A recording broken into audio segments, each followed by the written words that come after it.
Hello, good afternoon, and welcome to the webinar on gas station drugs. I'm Sarah Hogan. I'm with Impact Montevallo, and I'm happy that you were able to join us today. I'd like to thank our prevention partners that are help hosting this event today: Addiction Prevention Coalition, Covington County Children's Policy Council, Drug Free Andalusia, For Tomorrow from Alabaster, Impact Montevallo, and Safe and Healthy Homewood. Thank you to these partners for helping to host these monthly important meetings on topics that need to be addressed around our state. Today, we are fortunate to have Investigator Dustin Gray, who's with the Montevallo Police Department and the State of Alabama Drug Task Force. If you have any questions during today's webinar, please insert those into the Q&A section and they will be addressed at the end of the presentation. This presentation is being recorded to allow as many people access to this information as possible. Thank you, and now I welcome Investigator Gray.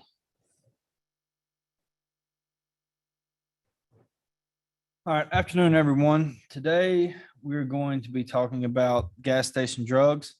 These are going to include designer drugs and synthetic drugs, as well as other drugs that are available at gas stations, why they are allowed, and what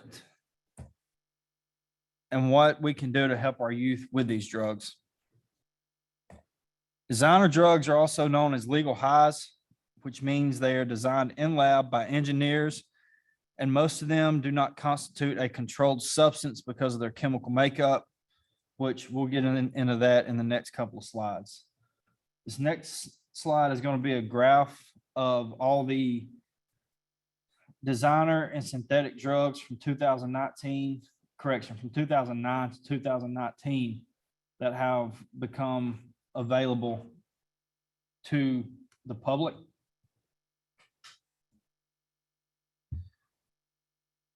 So most of the designer drugs these days are very addictive, and they do this to increase their sales. And something else that you're going to hear me talk a lot about today is the misleading labeling information.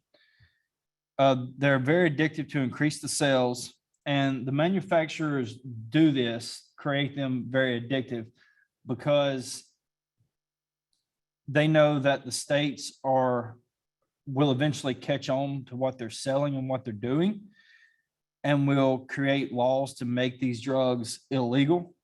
So they make them very addictive because they have to sell as much as they can in such a short amount of time. That is the main reason that most of these are very addictive. When I talk about misleading labeling information, and like I said earlier, you're going to hear me say it a lot during this, the misleading labeling information most commonly used is not for human consumption. What that essentially means is that is their way to get around the loophole to sell these drugs because they're not for human consumption, as well as release the manufacturer of all the issues that come with people taking these drugs. Notice the last bullet there that drug test is limited when it comes to designer drugs. Not only is it limited for the individuals who take these drugs as for jobs and things of that nature, but the testing is also limited when it comes to sending these drugs off to DFS.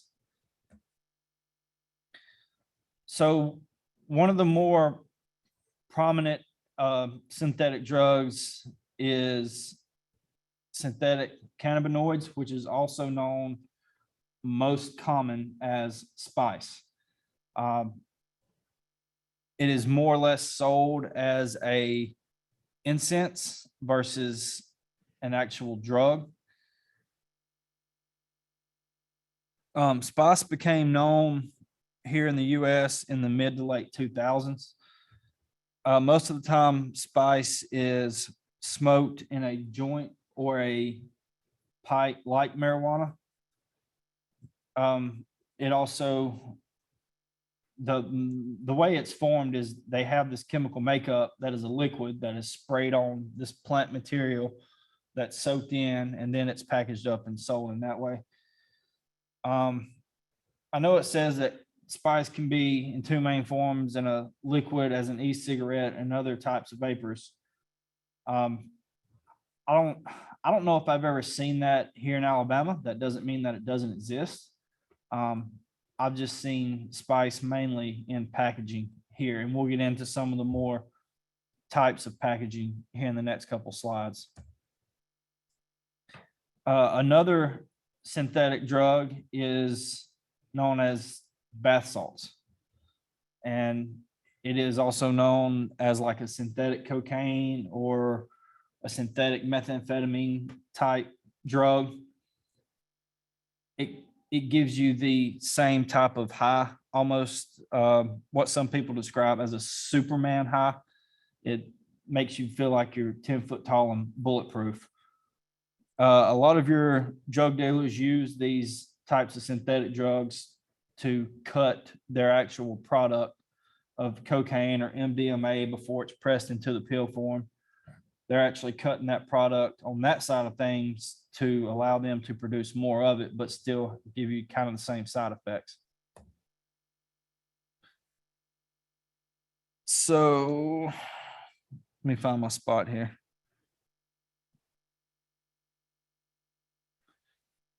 So designer drugs come in, like it says here, anything from pills and powders to liquids and sprays.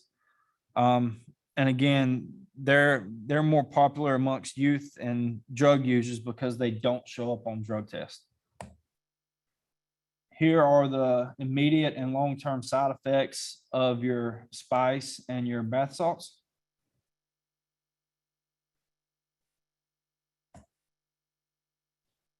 These are some of your more specific designer drugs. Like I said, spice is more of a common name. You'll see a short list here in a minute of the other type of spice. Your Delta 8, Delta 10, your bath salts, your kratom, your Rhino, and your over-the-counter medications. We've kind of already touched on this a little bit, but the spice is branded as an herbal incense or potpourri. I know in the late 2000s, the issues were that they would create the spice, or they would create a K2 that would be legal. And within a few months, the lawmakers they would send the stuff off to DFS, they would get the chemical breakup of it. And from there, they would make that illegal. Well, the manufacturers would just change one or two molecules, creating a new synthetic drug and turn around and resell it. And at that point, it's completely legal again. These are some of the street names. As you can see on the packaging here, they're labeled as potpourri or incense. K2 and spice is just kind of the common names. These other names are some of the stuff you'll actually find, like the Mad Hatter or the Scooby Snacks or Mr. Happy and things of that nature. So this is the newest one, Delta 8, Delta 10, THCO, and HHC. So Delta 8 has just started really popping up. It made its appearance in the US around 2019. Delta 8 is available in vape pens, gummies, and an actual flower that looks like marijuana. Currently, Delta 8 and Delta 10 are both legal in the US. They are legal here in Alabama. Alabama does have a threshold for THC products if they're being sold to be legal, which means that they have to have less than 0.3% THC within that product to be sold in stores.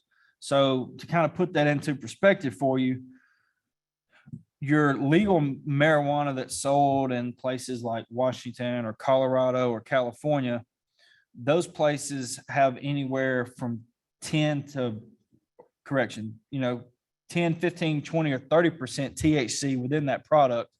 Whereas here in the state of Alabama, it can't be no more than 0.3% THC.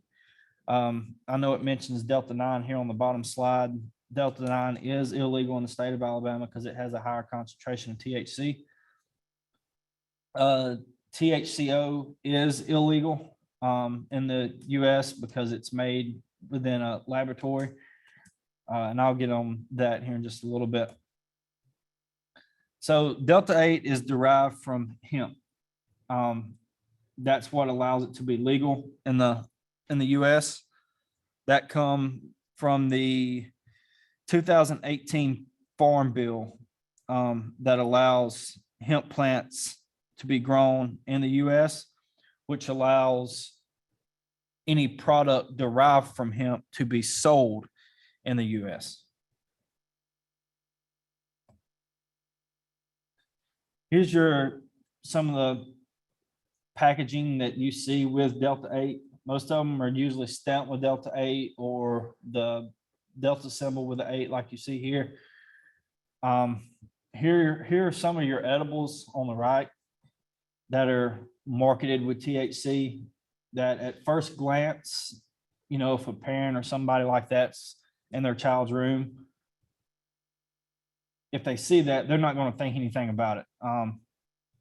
But unless they actually go deeper and actually start looking at it.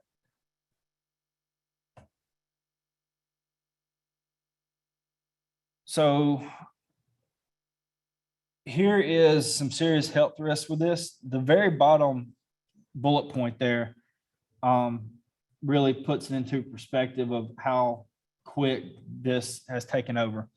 So the National Poison Control Center received 661 exposure cases of Delta 8 THC products between January 2018 and July 31st of 2020. 660 of which occurred between January 1st, 2021 and July 31st, 2021 of the 661 exposure cases. So from 2018 all the way up until January of last year, there was only one exposure case. This is really how it started to take off just within the past year or so. Here's some of your side effects of Delta 8. So your THCO, and this gets tricky when you start getting into things, and I'll try my best to explain it. So THCO is a controlled substance, even though it is derived from Delta 8 and THC hemp. Me and Sarah were talking earlier, and I guess the best way to explain it is back when methamphetamine was real big and kicking off and everybody was doing the shake and bake, you could purchase the individual ingredients at the stores and it was completely legal. But until you started mixing these compounds together and creating a new compound, is when it becomes illegal. So with the methamphetamine, when you could purchase the Sudafed and the lithium batteries and the lighter fluid oil and the Drano, but once you mix that all together, you have methamphetamine at that point, which is illegal. This is kind of the same way. You have the THCO that is derived from these things, but once they put them all together is when it becomes illegal. From what I understand, THCO is a lot more potent than normal THC as far as side effects and things like that goes.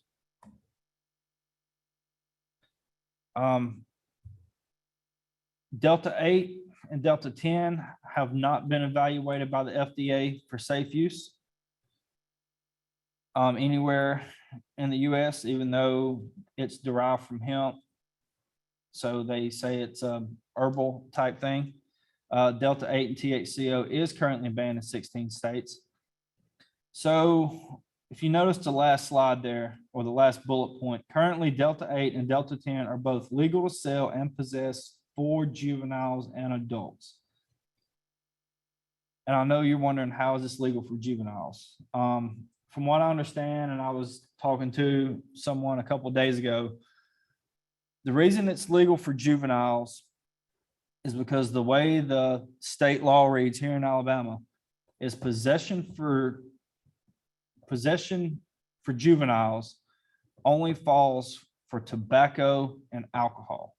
They do not have anything on the books for THC products, especially if the THC products are legal. So there's where that comes in on that aspect of things. Again, as I said earlier, mislabeled and misused products. Most of the time they are labeled for not for human consumption.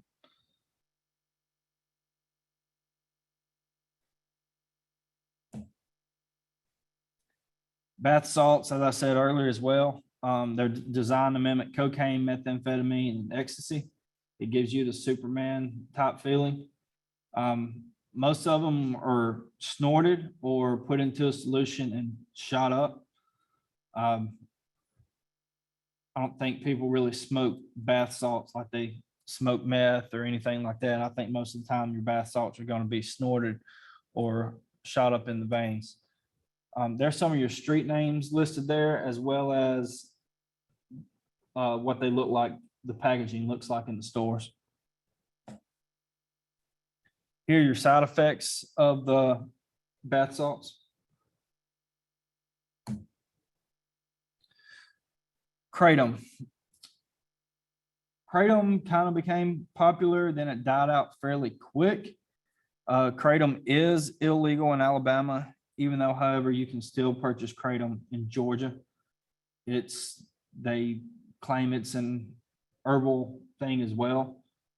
It gives you a boost of energy, and it acts on the opioid receptors in the brains. There's also a list of the side effects and what kratom, some of the packaging looks like there. So once that kind of faded away, a new thing known as Zaza and Tiana kind of popped up that gave you the same similar effects to your opioids. That was essentially banned as well here in the state of Alabama. And this has kind of apparently started to take its place. I know that we had some gas stations here that were selling the Zaza and Tiana. And once it become illegal, I went around and explained to them, hey, you can't be selling this anymore. And we still had one who was still selling it, simply because the price of it went through the roof. When it first come out, a bottle of Zaza and Tiana for 15 capsules would cost you $30. So that's roughly $2 a pill. Once it became illegal, we actually conducted a controlled buy from one of the gas stations from a CI who went in and purchased 2 bottles at 15 pills once it became illegal, and he paid $80 a bottle. So it's very lucrative for the businesses at that point to still be able to sell it. I know it's illegal here. As far as illegal in the US, I'm not sure.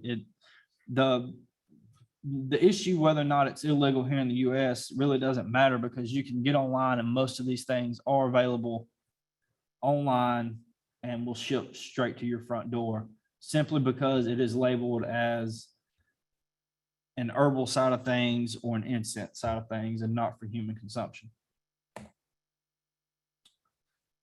This one is fairly new to me. I've just learned about this one a few weeks ago. This one is called Red Dawn. It is an iodine color liquid. It is very, very addictive from what I understand. Some people have serious withdrawals all the way up into the point to where they do it one time and they are having major withdrawal symptoms. I think this is probably going to be the next wave of things that take effect and will probably also become illegal, like Tiana and Zaza as well. So next, we're going to get into your herbal sexual enhancement drugs that are listed in gas stations. This is the Royal Honey. This is the his and her versions. If you notice the last bullet point there as well, that a high school student in Shelby County was taken to the hospital after taking this product as a dare from his peers just this past week. Also with Royal Honey, you also have the Rhino products. And I know everybody has seen them in the stores right up beside the counter.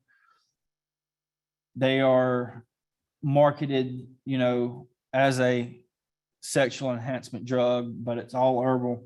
It gives you the boost of energy and everything that people typically look for when they do their drugs. It is reported by meth addicts as a favorite product for its stimulant effects because it mimics your same high that you get from methamphetamine. So these are some of your over-the-counter medications that can be purchased at CVS by most anybody. You have your cough medicines there, such as your Robitussin and Mucinex, your cold medicines such as Sudafed, your Dramamine type medications, and your Imodium type medications. These are fine if taken the way they're supposed to be taken. It's when you take too many of them is when it becomes an issue. I know back when I was in high school, the big thing was what they called triple C's, which was corticosteroid, cold and cough. It was cough medicine, but if you take 5 to 6 of them, then it gave you a very unique high.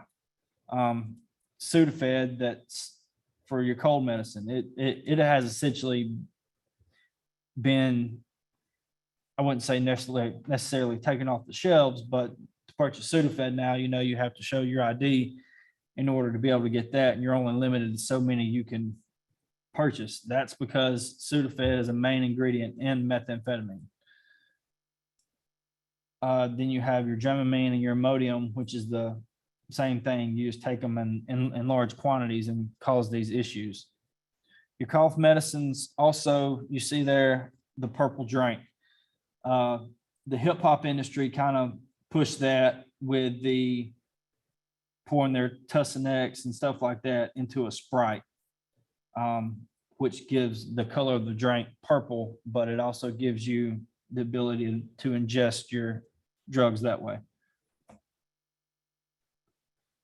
I touched on this earlier. Why and how are these drugs allowed? Delta-8 is allowed because of the 2018 Farm Bill. Your other drugs are allowed because these manufacturers just keep changing the chemical makeup of each drug, and they're still allowed to be sold on the streets.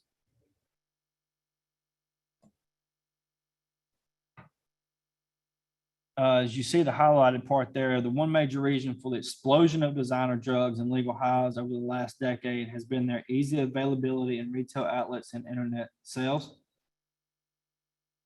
Also, what I touched on earlier, that they're labeled not for human consumption, which is shields as prosecution, by the manufacturer to release all liability of their product.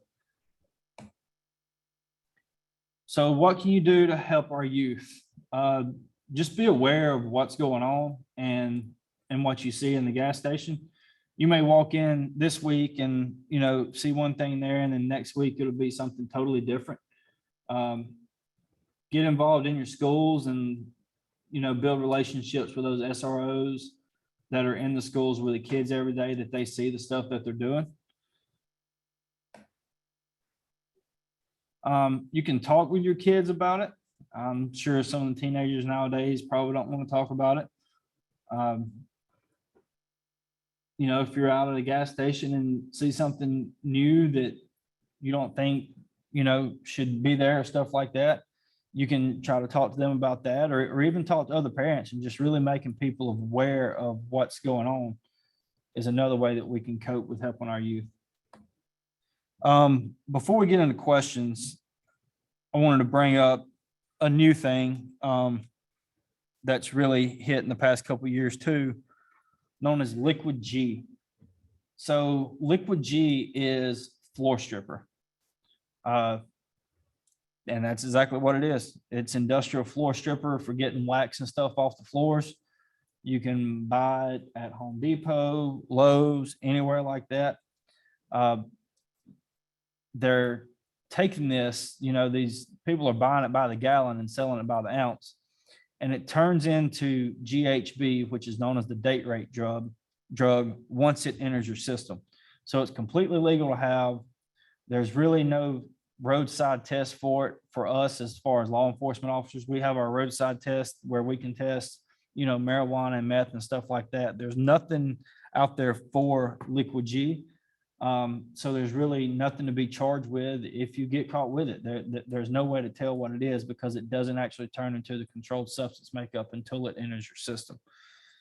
So with that, my presentation is done, and I will turn it back over to Miss Sarah. Thank you, Investigator Gray. I know we presented a lot of information quickly, and we do have a couple of questions that have been submitted in our Q&A. If you have questions, please go ahead and submit those within there. You understand that one of the reasons why we as prevention specialists ask you to do these environmental scans in the gas stations is you see that these our lawmakers and our law enforcement officers work diligently to get these substances that are abused off the counter, but as soon as they declare one chemical as a controlled substance, they quickly come up with a new compound and a new product is on the shelf quickly. So we need your assistance in being the eyes and ears that are out there and us all working together to know what it is we need to combat. So let me just say this too. Another issue that we're seeing is you have with this Delta 8 stuff, you have these juveniles and other people who are buying these Delta 8 products, but they're hanging on to the packaging because the packaging says Delta 8. And then they're putting their Delta 9 gummies or whatever inside that packaging. So there's no way for us to know if it's really Delta 8 or Delta 9. The Department of Forensic Science can't test to get the percentage of THC out of a product. I talked to one of their scientists last week about it, and she told me that there's no way for them to test the actual percentage of THC that's in the product. So that's what they're doing. I can see them doing that with your question here that stated that they had legal gummies. So yeah, or even if they fail a drug test and they bring you the package and say, hey, this is what I took. Well, to you, it looks legal, but as far as what's on the inside, it could have easily been swapped with Delta 9, which is completely illegal. So that's what we're kind of getting into now. I'm hoping the new legislation that's pushing through Alabama is going to make Delta 8 illegal. I'm fairly certain it may, but until then, we just have to deal with the new wave of gas station drugs. So the difference between your Delta 8 and Delta 9 is your percentage of THC within that product. Delta 8 is at your level of 0.3% from hemp. Delta 9 is going to have a lot more of that in there. It also is important to note that the Delta 8, and maybe you can answer this question for me, Investigator Gray, since it does not fall within that tobacco element, is there any age restriction on youth being able to purchase this in the gas station?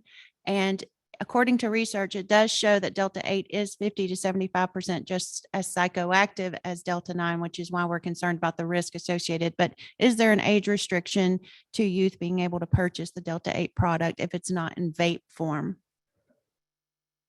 That I don't know. I'm assuming that the gas stations are probably playing by and treating it like the tobacco law that passed where you got to be 21.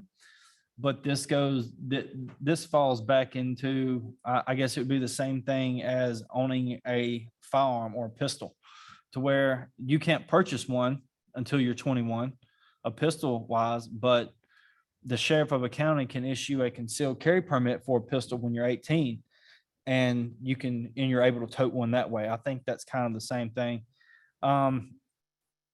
Sandra, as far as a class action lawsuit filed against them for false labels, I think they're mainly labeled not for human consumption, and that's the way that they get around all that because it's right there on the label. It's just that these individuals take it upon themselves to ingest it, which at that point, it's totally on them.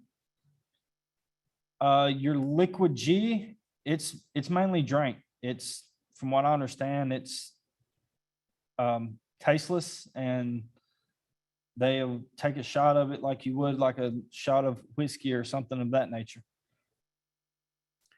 Investigator Gray, you do have a question in the chat box about liquid G. Does the special nail polish people can wear to dip into drinks to check for the date rape drug also work for this liquid G? Where is that at? It's in the chat box, not in the Q&A. Oh. What was the question? Do you know if, now there's a product that you can wear a nail polish that you can dip into your drink to check for the date rape drug. Do you think it would work for this new liquid G that's the floor stripper where they're just combining chemicals together? No, because it doesn't turn into GHB until it is ingested. So if you test it, it's floor stripper. It's not actual GHB until it enters your system. Let's get back on. You mentioned. There's also a question. Do you know who is the sponsor of the bill to make Delta 8 illegal? I do not. I do know it is within the legislation, though. Some of us at the state task force talked about it at our last meeting. As far as the gas stations being uneducated, I don't think the gas stations really care about what they're selling. They're more concerned about the dollars that they're bringing in. Percentages of gas stations in Homewood, I'm willing to bet that every gas station or every other gas station probably has some form of the drugs that we talked about today, whether it be the Rhino or the Delta 8 or that type stuff. You really don't see much of the spice anymore sold around here. You actually shouldn't see it at all because it's illegal. You really don't see the Tiana anymore. I think everything now that you're going to see in gas stations is going to be your Delta 8 and your herbal sexual enhancement type drugs. I'm going to chime in here on the gas stations. There was a program that was conducted here in Shelby County as a partnership with Compact many years ago for the family-friendly businesses. And several prevention groups did partner with Compact on this. And we do go around to our area convenience stores and gas stations and talk to them about the dangers associated with these products. And we actually designate a business as family-friendly if they agree to take these products off of the forefront by the cash register and put them behind the counter out of scene from youth vision, so that if people are wanting the products, it's because they're coming in seeking the product, not because it's in front of their face. Because we did talk about the issue of these being brightly colored using cartoon characters. They're very visually entertaining for children. I even talked to my youth coalition group about this, and the first thing they said is, did you know they sell Jello shots at the gas station? And I was like, huh? And they were like, yeah, they were just sitting there. There were these so many pretty colors. And I just was looking at them and I was like, that's how they get to the youth. And then the youth find someone who can, either gas stations that will sell to minors or someone who will purchase it for them. So if you do not have a group in your coalition or in your community that is working with these businesses to try to encourage them and educate them on these products, I suggest that you put one together. And in regards to a copy of the recording of this presentation, yes, we will make that available. In the chat box, I did ask that if you wanted a copy of this PowerPoint, you are welcome to email impactmontevallo@gmail.com. At this time, I'll also ask all of the other prevention partners that are on this webinar to add in your contact information so people can have you as a reference as well. Okay, and to answer the question there, who in the state is regulating gas station drugs?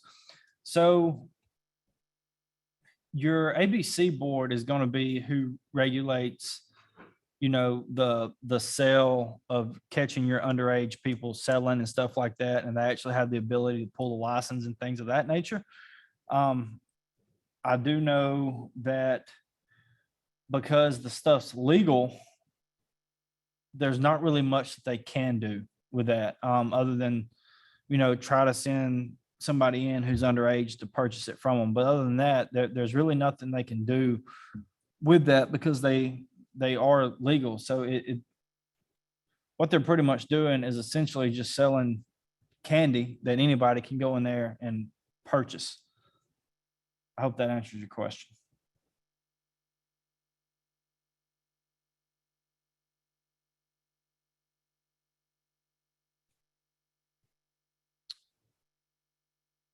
I'm not sure if Compact keeps an entire list of the family-friendly gas stations within the county. I can reach out to them and definitely find out. Here in Montevallo, we promote those frequently on our social media because we want people to know that we are appreciative of those businesses that go above and beyond and either do not carry these products at all or to make sure they're not in the view.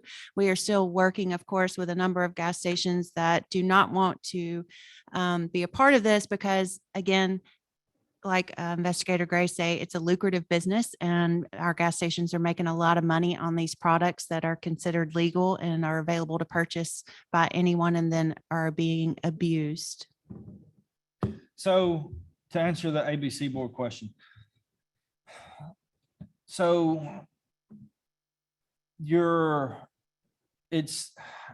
I say ABC board, it used to be the ABC board. I think now it's the alcohol side of SBI. They are, yes, they are regulating, but you also have to think that there's only a handful of actual people here to do something like that. So I know like the Birmingham office, they don't have very many alcohol agents. And those agents are the ones that actually go around and conduct your buys from your bars and your gas stations and stuff like that. I know the Birmingham office covers Shelby, Jefferson, and all the counties that touch I-20 all the way to the Georgia line. So that includes Talladega, St. Clair, Calhoun, all those counties. You know, the Region G office there in Birmingham is the ones that work all those counties. So you got, 10 agents in Birmingham there on the alcohol side of things. It's really hard to be able to go around and check every last gas station in all of those counties. I know I was talking to him the other day. We have them gonna come down here in Montevallo and actually do some stuff here in the next few weeks. But COVID really set all those guys back a lot. And then you have the new stuff now where you can order alcohol online.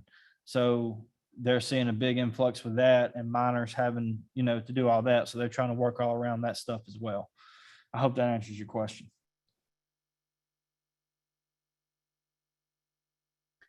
For those businesses that in Montevallo that do agree to the family-friendly business disclosure form, they sign a form saying that they're committed to this. We do put a sticker in their window or on their front door, and then we encourage our citizens and community to thank those. And it gives an idea to parents to which gas stations are friendly to send their children in that won't be exposed to such products. Great questions. Do we have any further questions?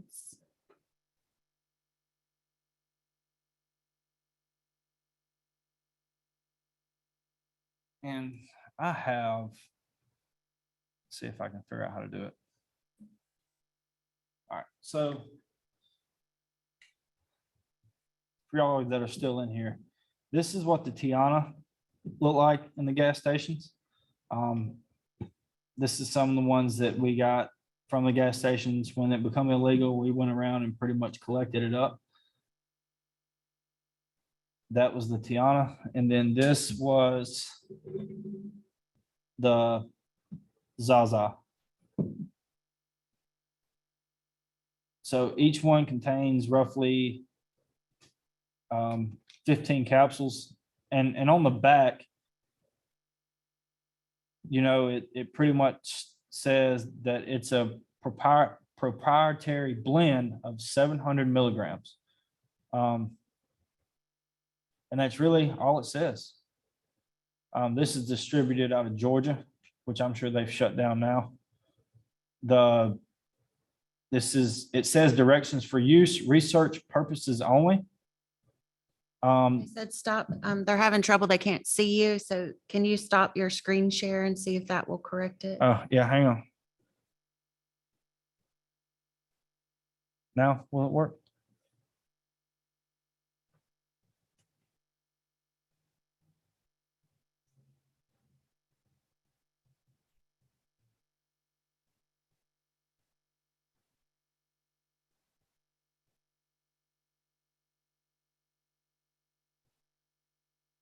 Yes. Okay, They can so- see you now. So this was the Zaza that you saw in the gas stations. The back says directions for use, research purposes only.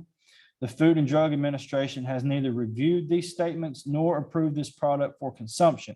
It is not known to diagnose, treat, or cure or prevent disease. Then it goes on to say manufacturers and resellers assume no responsibility for the use or misuse of this product, not for sale to minors, 21 plus only. So I think a lot of your gas stations aren't really selling to your minors, that they are having somebody else purchase it for them. This is the Zaza, Mhm. and it's the same thing. It's a proprietary blend of 531 milligrams. And this one actually does have some directions for use. It says take 1 capsule every 6 hours or as needed. Do not exceed 3 capsules in a 24-hour period. You must be 18 to use this product. Do not use this product if you're pregnant, nursing, or taking MAOIs. This product may impair your ability to drive or operate machinery. Prolonged use and exceed the recommended dosage may be habit forming. Always consult your physician prior to taking any dietary supplement. The FDA has neither reviewed these statements nor approved this product for consumption. It is not known to diagnose, treat, cure, or prevent disease. So this is labeled, I guess they both are. So Zaza is labeled as a dietary supplement.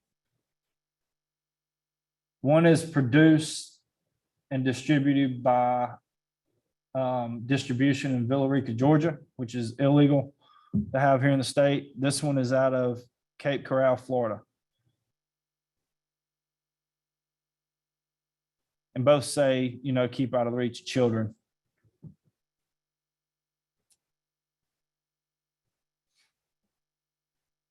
But as you can see, since these products have been made illegal as a controlled substance, the products that took their place are in very similar packaging as you saw during the PowerPoint.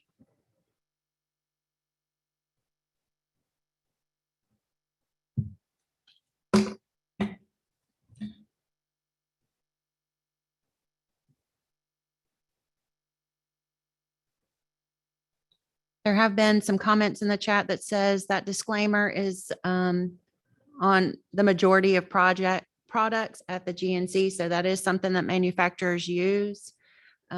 Also for Zaza and Tiana, our newborns who were born to moms taking these went into withdrawal very quickly after delivery, and now they treat them as Now's babies. So as you can see, these products, even though they were once sold as a legal product, do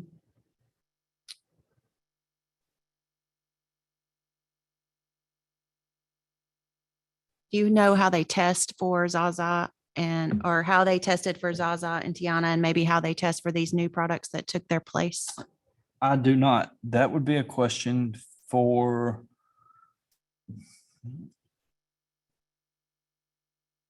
I'm going to assume that once these drugs start hitting the gas stations, and it's like a common scheme or so. I mean, it's one drug that's rebranded into another. They change the chemical makeup by 1 or 2 molecules, but it kind of does the same thing. So I'm assuming that's probably what they do is once DFS figures out that, hey, this is what's causing this, and they make it illegal, then, when the next new thing comes along, that somebody from the state goes and gets one off the gas station, takes it to the lab, starts trying to figure out what the chemical makeup is on it. Once they figure it out, then they put that into law to make that illegal.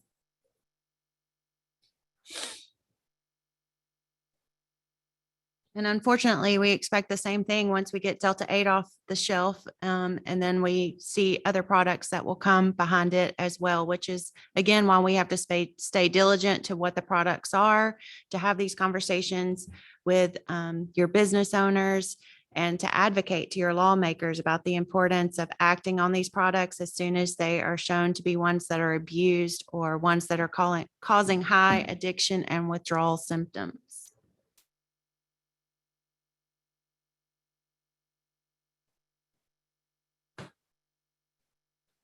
And again, have conversations with youth and parents and guardians about these substances. Let them know the risk associated, and that even though they are just available at any local store, just as the teen who took the sexual enhancement drug last week that ended up in the hospital as a viral challenge. We know from TikTok and other things that are going on, our youth do not understand the dangers and risk associated with these products just because they are readily available. So I'm going back. I think the test there is, I think I misunderstood it. So Sandra asked, how do you test the mom for this product?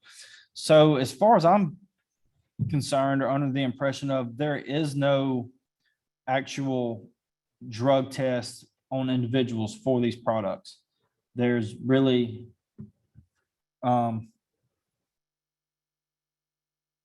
and that is mainly because they're making the product and changing it so fast that these drug test manufacturers can't keep up with it.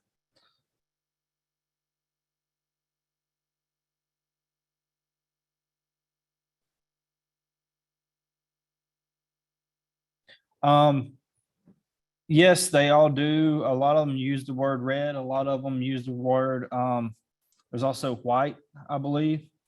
But yeah, they're mainly red and white, which I don't know what the significant part of that much is. So the cost of your gas station drugs. The Tiana here was $30 for 15 capsules, which is around $2 a pill until they become illegal. Then they shot up drastically. Your other stuff, I've seen anywhere from, usually your gummies and things like that are $10 or $12 for a pack. Maybe your smaller packs are $8. Your spice, when it was big, it was around $10 a pack or so. Some of them were $20 a pack. That's about where it's going to be. It's going to be somewhere between 8 and 20 or 25 dollars per package.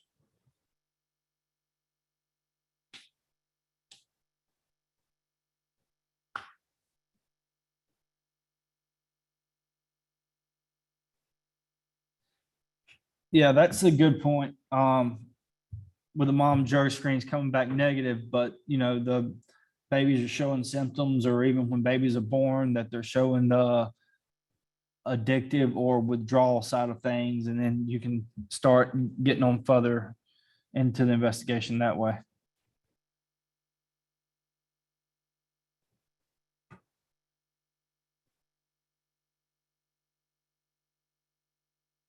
Any other questions?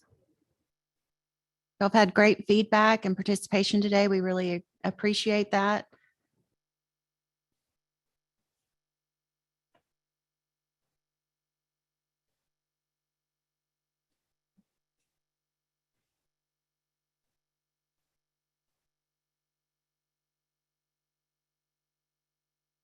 Yes, we do need to be educating our expectant moms as well on the dangers of these drugs.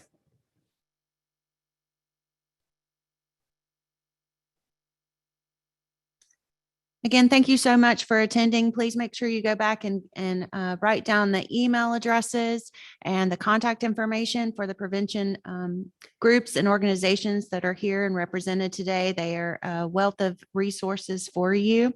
Again, we will make sure that you have a copy of the PowerPoint and a copy of the recording will be released. You can reach out to impactmontevallo@gmail.com. You can also make sure to follow all of the prevention partners for today's webinar on social media for updates as well. We do host one virtual meeting a month. So thank you so much for joining us. We hope you have a wonderful day, and please reach out with any additional questions or concerns following the webinar. Thank you to Investigator Gray for his wealth of information and his time today.